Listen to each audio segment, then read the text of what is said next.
dilakukan dengan menyalurkan 1,75 juta bibit pohon produktif kepada nasabah pinjaman KUR dan juga lahan desa yang dilakukan secara bertahap hingga tahun 2023. Program ini diproyeksikan mampu menyerap karbon hingga 108.000 ton CO2 pada tahun kelima. Selain itu, BRI Menanam meningkatkan pemberdayaan untuk pelaku UMKM, memperkuat implementasi bisnis berdasarkan konsep environmental, sosial, dan governance atau ESG.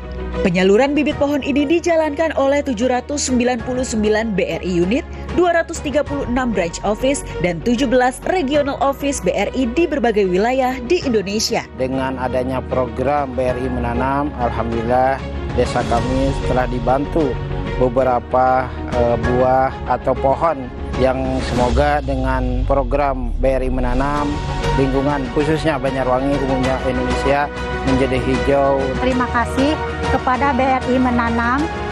Dengan adanya BRI Menanam, saya sangat bersyukur sekali dan ucapkan banyak terima kasih karena lingkungan kita menjadi ramah dan hijau. BRI Menanam juga merupakan wujud komitmen dan kontribusi dari BRI untuk menggerakkan perekonomian lokal.